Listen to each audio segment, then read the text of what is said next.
All right. Art Conundrum Podcast episode next. We're joined by Nadine Hall, a past student from the Enamali College. She's currently studying abroad. Nadine, Uh-huh. Wagwan. Um, I'm good. I am 8 months of completing the course, the 3 years course, and I'm 8 months out. And after that, onto a PhD in anthropology. So yeah, All that's right. the things. Okay.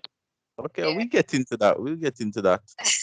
At the Um, school, Ah? at the same school. Oh no. okay. I think we should start with our guests. Nadine, tell us, how has your week been? Productive. Yeah, very productive, and I've had to um kind of make people know say yeah, they're not gonna do that run around thing there. So yeah, that it was very productive and that kind of thing where you laid on the ground rules and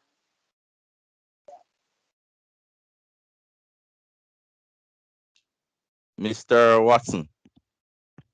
Yeah, man, we had a good week.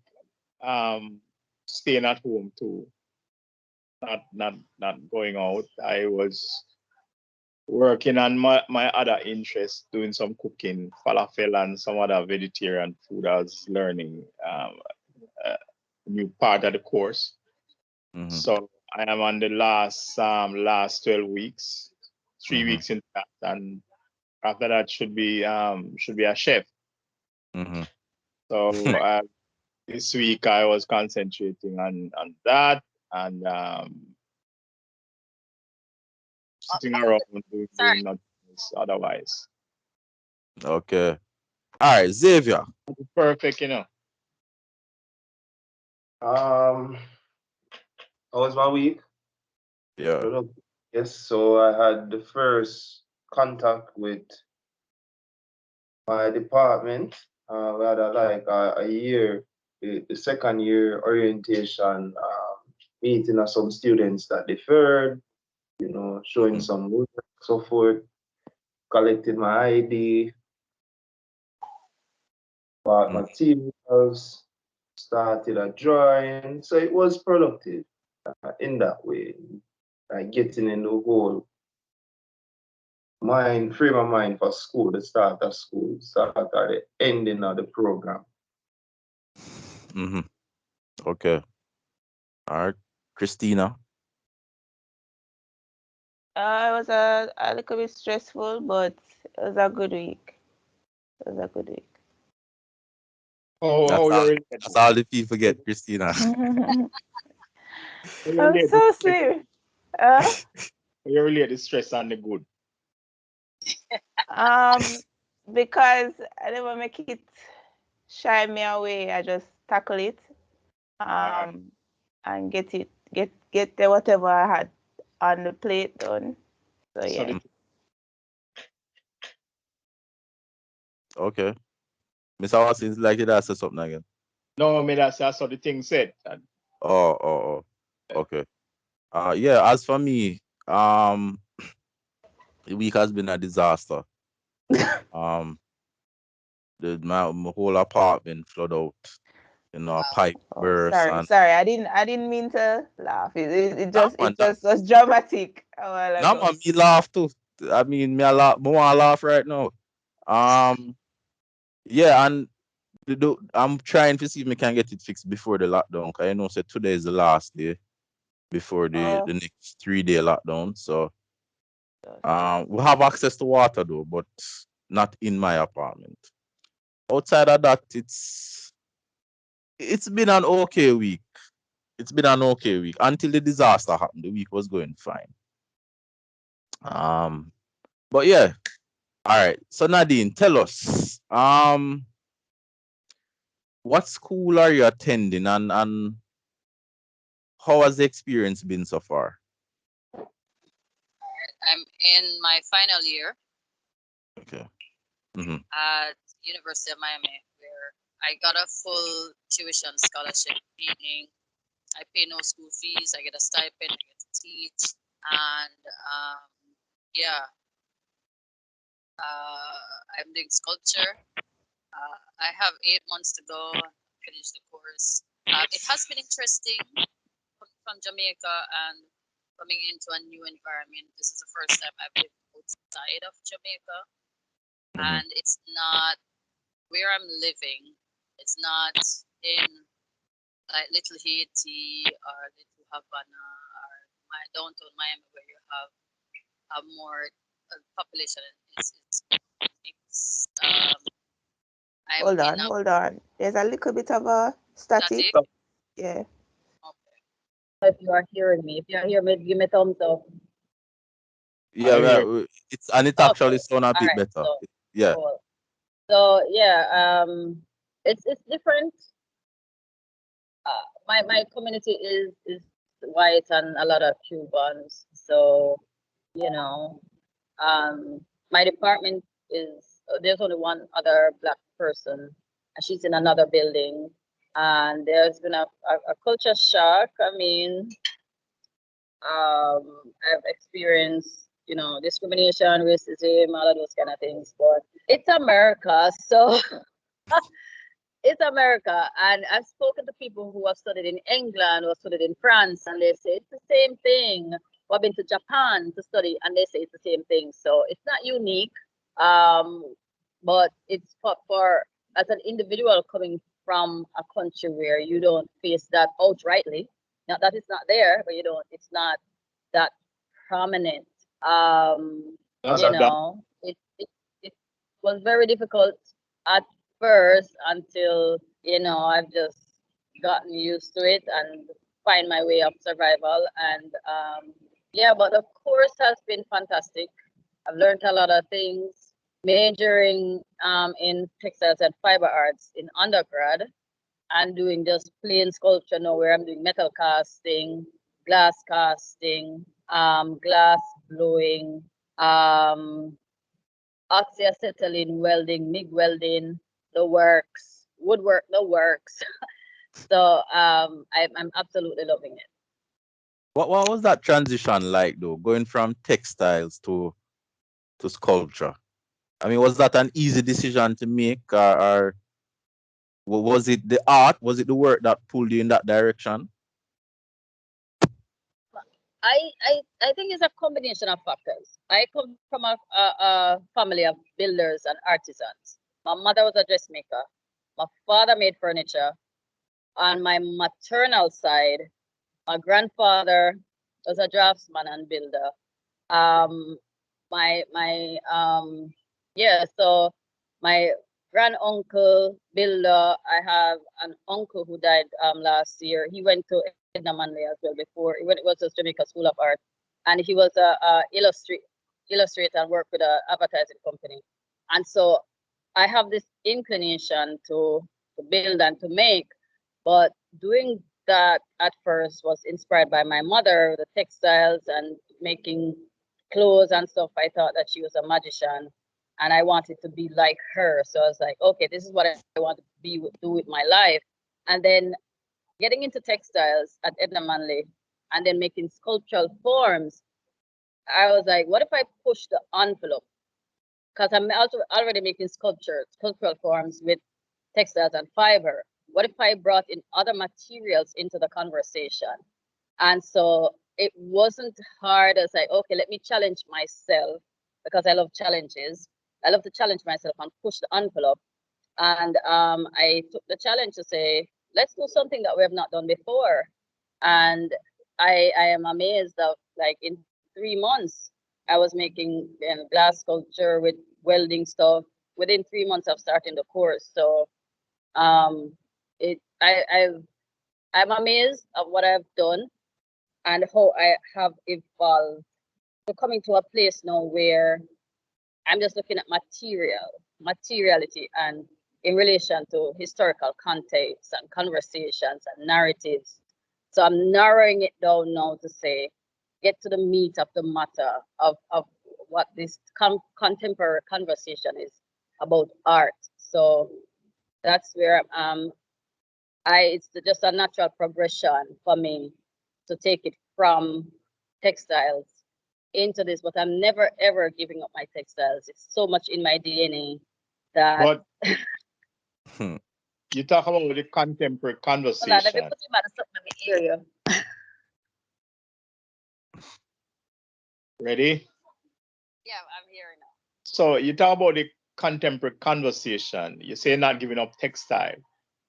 But was there ever thought of kind of a fusion between some of the other materials you're using and the textile materials?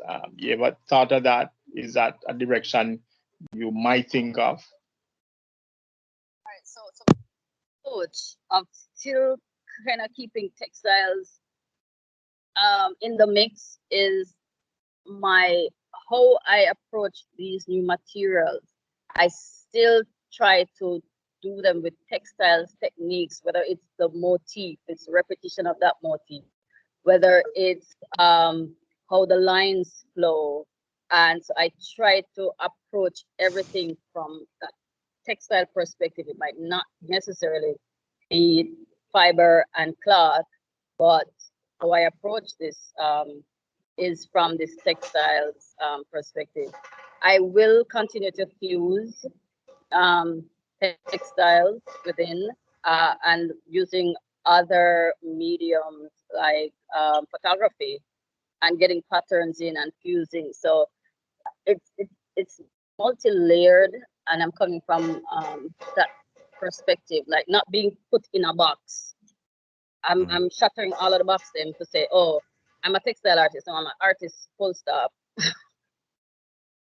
So yeah. Yeah, I was wondering the same thing because when I look at your final year work, right, it was cultural in nature. So I don't know how I would divorce that from what you're doing now.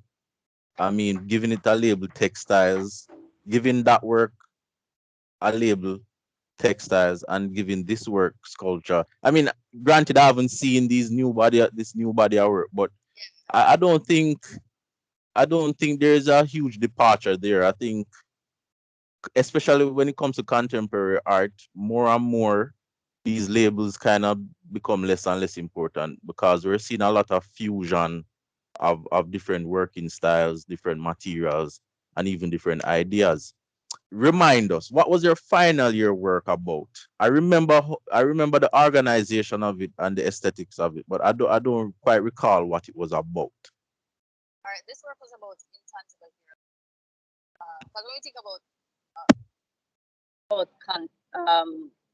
intangible heirlooms, because when people Mhm, talk about heirlooms, they talk about land and jewelry and stuff like physical heirlooms, mhm, and that work evolved from my mother passing in 2013, and I was planning on just doing a big extravagant show that have prints and um pieces and a lot of prints and a lot of going over the top. And I started to think, like, where did I get my inspiration from? Why am I an artist? Why do I do textiles? Why?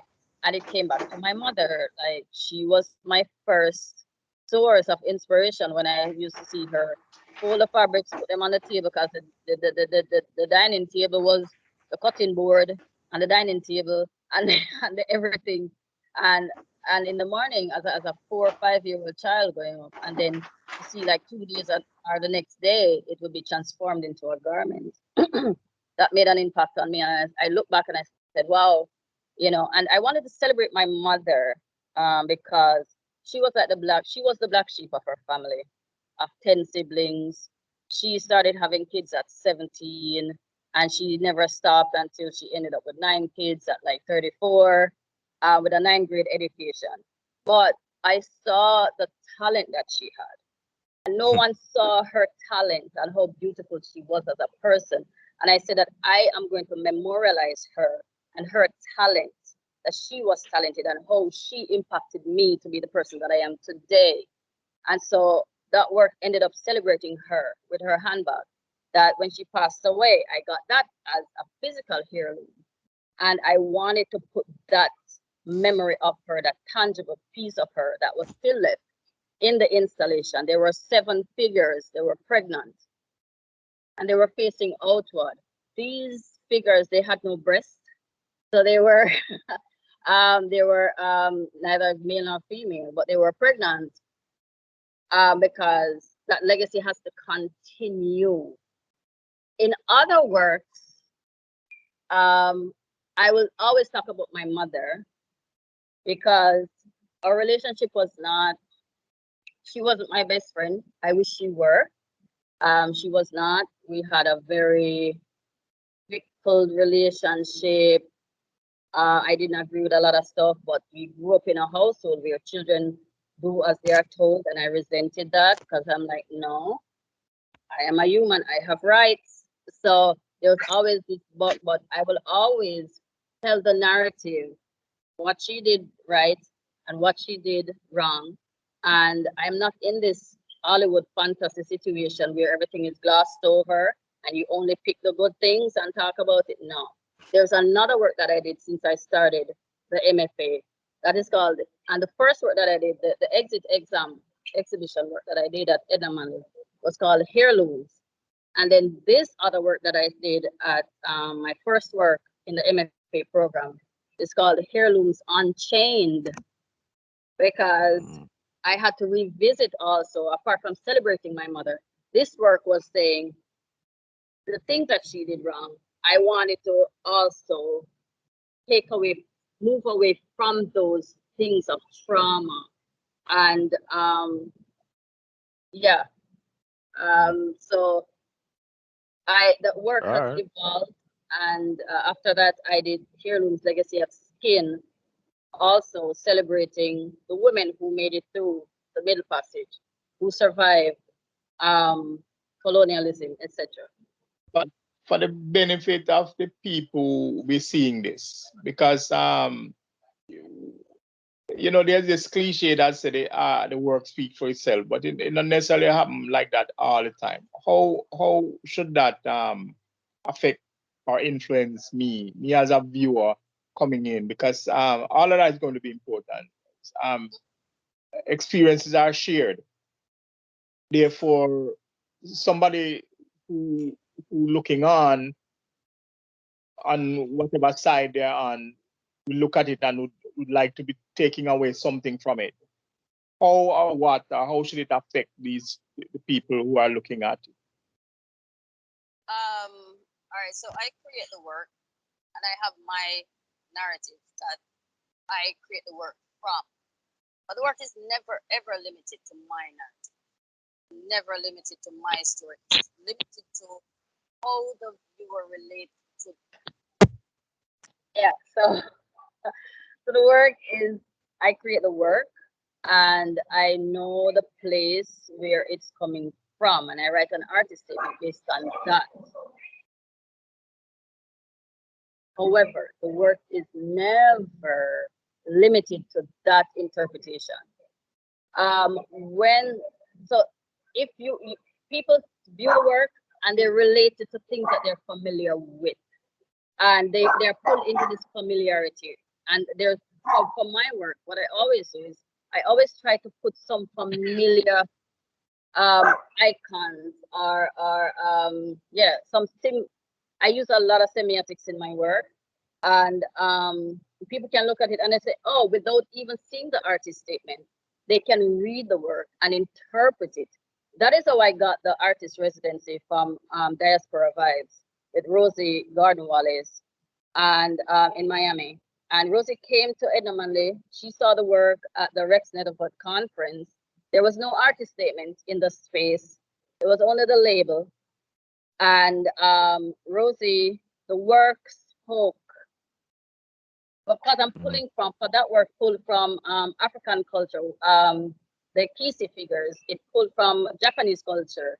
And there's this artist from South Africa that came as an invited guest, and she saw the work and she was like, oh, this has Japanese influence. And I said, yes, I studied Yayo Kusama, and I pulled some influence from her with her polka dots. That's why there's always a repetition of circles and within my work, spheres, and circles. And another person came to the space and she said, "Oh, these remind me of the Kisi figures." And I said, "Okay, I didn't know that because I didn't do African art at the time." Hmm. So, and another person who's a nurse came in and saw the work and she said, "Oh, these look like platelets, these look like placenta." And they connect with the work. Children came in the space and said, like, "Oh, ah."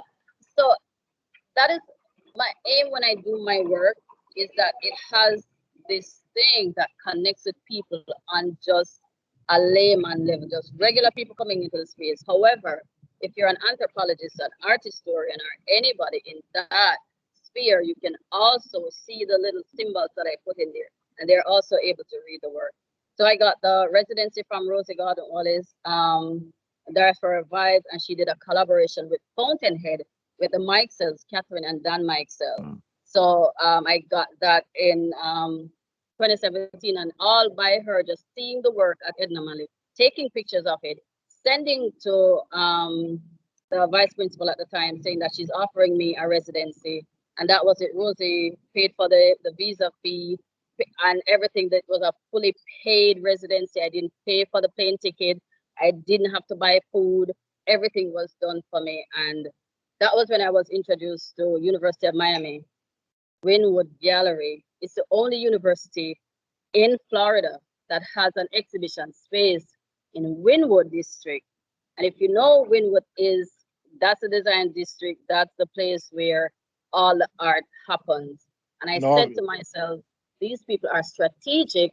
This is the place that I need to go. And once I'm a part of the alumni, then you always get to exhibit at Wynwood Gallery. So that was the reason why I chose University of Miami as a place that I wanted to go, to have that placement and that Mm. connection within that design district that people need to see your work in.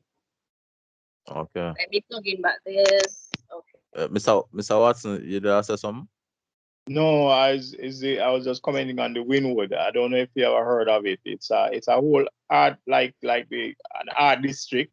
It's a Mm. place that was transformed, and then murals and galleries and all of that came in. And previously we had talked about some places that was gentrified, some of the art spaces. Soho was one of them, and there are other places in the world. But Winwood is certainly one of the places. But the gentrification was different in the sense that it was run down, dilapidated, and then the art gentrified. They use the art to gentrify the space and change what it was. The residency, you created new work in the residency. Maybe you can talk to us a little bit about the work you created there and All right. what So was the the residency was for 3 response. weeks, and I took some work that I had. I had two dresses and a triptych of tapestry that I did. And Rosie was like, "You're here to absorb everything. You don't have to create any work." That was what. And she said, Mm. "Go view the place, take it in." And that's exactly what I did. Um, I I had a wonderful time with the people that I met. Stefan Arbois, an artist, a painter, and Greg Bay from Chicago, who died recently. Um, Greg Bay and Dermis Leon. She's from Cuba. She lives in Berlin. She's a curator, and she has been a very wonderful source to me. And Evan Roberts. He's now back in New York. So, and Catherine and Mike Dansell, and it's just a community now with Diaspora Vibes and Fountainhead. Like I said, I didn't have to do work. I did an artist talk. I presented the work. I spoke about the narratives, and people cried when I spoke about the stories with my mother. Um, People cried. People responded to the work in such a way that I said, I have to go back to Miami. I have to. And so here I am, you Mm. know. Okay. Um. Well, I think there's several important things have been said and outlined. I think firstly we have to highlight that you went through Edna Manley completely on a scholarship, right? We have to highlight that and make that very clear for the listeners, the students who might be listening, are people interested in attending the school. There are avenues you can take to get a full ride. No, it might not be so cut and dry. There might be a little there might be ways to work around the system, but you can get a full ride, and you also got a full ride to do your MFA program. So I think that's important to just highlight at this point to the listeners who might be wondering, are there ways that they can go abroad to study without having to bear the huge financial burden. Um, we, well, I should say I am very critical of the Jamaican institutions and how they deal with artists and the lack of support for artists. They're literally just a handful of scholarships. I know probably Xavier might disagree with me, but I don't think there are a lot of scholarships. And even the ones that exist, they're not really put up front. They're not accessible to a wider um the wider art community. It seems like sometimes only a few people have access, but they are there, and I think it's important to highlight that. Um, so there are scholarships to get a free ride. Especially if you come from underserved communities. There is a fund with the, I think it's some police. I don't remember it specifically. And if you come from like Tivoli or Trenchstone or one of those places, you can apply for a scholarship. But I was not eligible. I put more live, so I wasn't eligible for that. So I did student loan for 1 year, and then I got scholarship from Chase Fund, scholarship from Careers, and scholarship from Burger King. Yeah, Burger King Jamaica. Uh, people, if people, there are resources there, but people need to dig. And I went to the accounts department and I found out from the people and from the registrar and Mr. Prince, how do I get scholarships? What are the criteria? There's a scholarship from the FACE Foundation. For every single year it is given to a student in art school, a full scholarship every single year. And what you need to have a GPA of 3.0 or above. So that's the first step. Your GPA needs to be 3.0 or above. Um, yeah, and then pursue. Sometimes it's a half scholarship. Sometimes somebody will give you $20,000.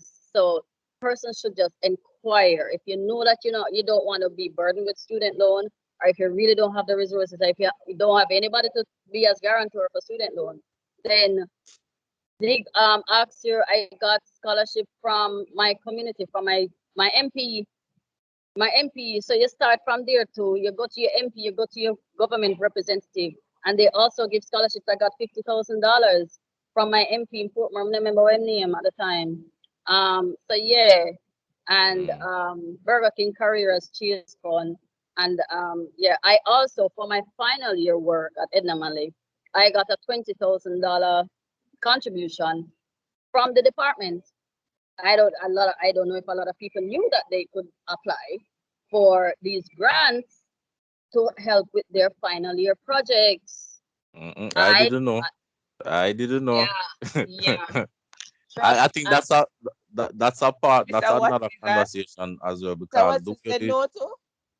the You way don't how know this about, you don't communicate know some about of that. these things, it just seems like they come from out of nowhere. I don't know. Sometimes I hear people talk about these opportunities, and I'm wondering, so what happened? How is it that all of this passed me and I've been at the school for 4 years? I don't know. I think Selective. for But selective. no son ever said that. No, listen. I started Edamale at age 35. So with being a single female at age 35. no support system at all. So guess what me da go do? Me have raw meat, so me da have to seek fire for the raw meat. So me dig up and knock on every door and humble myself. I know that the system wasn't right, but like I say, I am the most strategic person I know.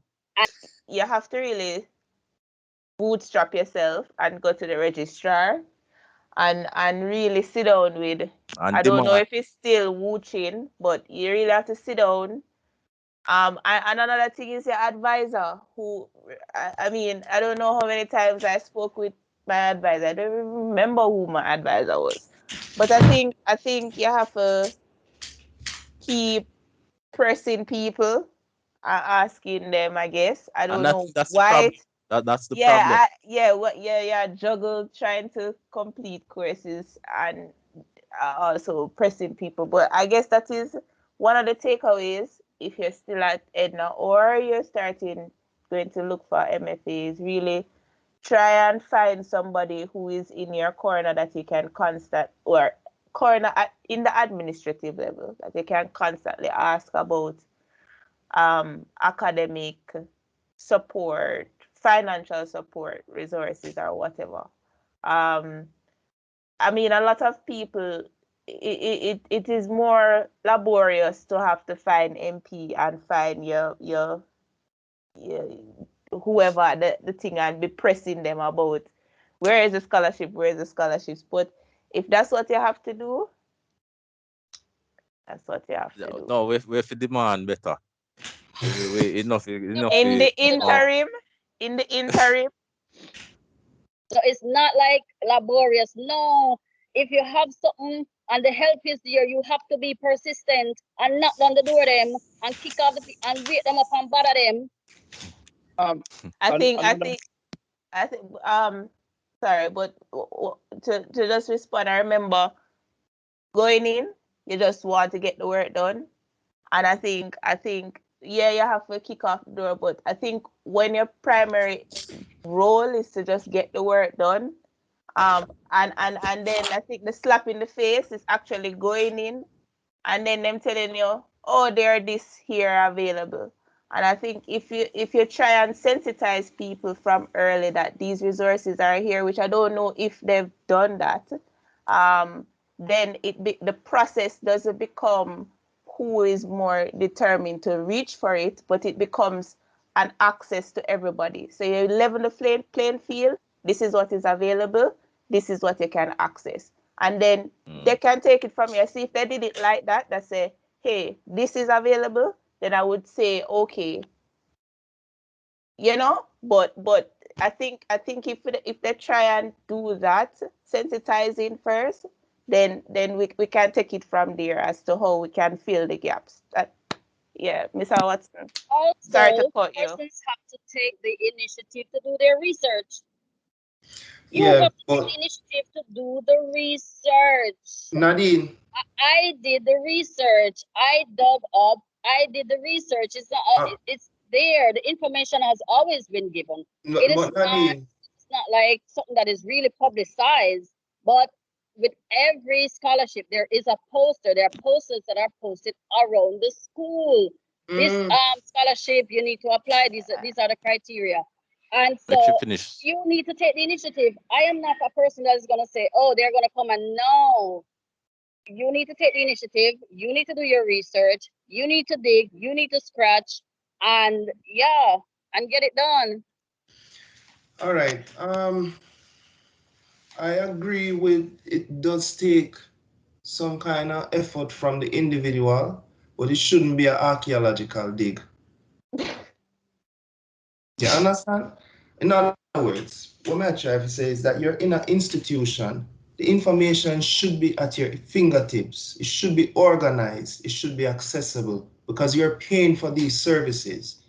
Anyway, you're in an institution. You're in a cohort.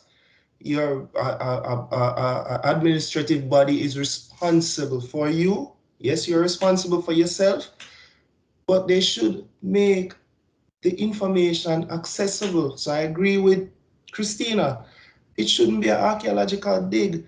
Yes, you need to research. Yes, you need to know what's going on. But remember, you're balancing, sometimes you're balancing your personal life. You know that as an adult going to college, you're balancing being a young adult, going through all of them kind of emotional changes, and you're balancing your school life.